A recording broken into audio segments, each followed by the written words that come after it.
On the other side of the world, Adolf Hitler has watched the Japanese take on the United States and now sees the attack on Pearl Harbor as an opportunity to ramp up his own crusade. Since 1936, German military has marched through Europe, occupying the majority of the continent.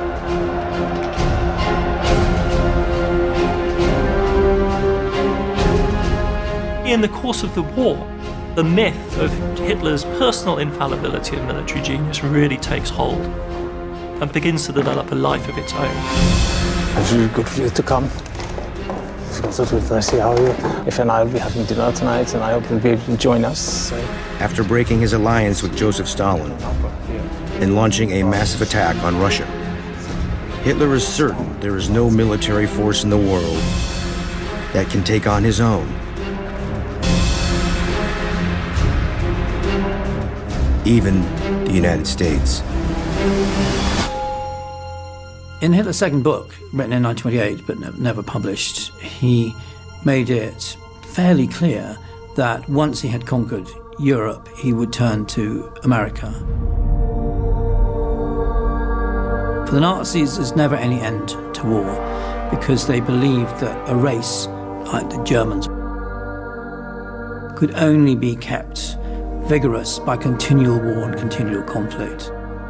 But if Hitler's going to establish world supremacy, he knows he'll have to defeat his greatest threat and one day capture the prize of the West for his own people. On December 11th, 1941, just 4 days after the Japanese strike on Pearl Harbor, Adolf Hitler declares war on the United States.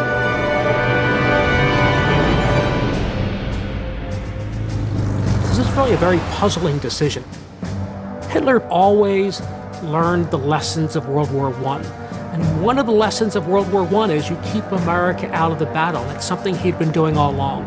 But by this point, he was so convinced that he was invincible. He was so convinced that he could not make mistakes, that he was the master military strategist, that he goes against his own lessons of the past. Hitler's fight has gone global, but his ultimate mission is one without borders.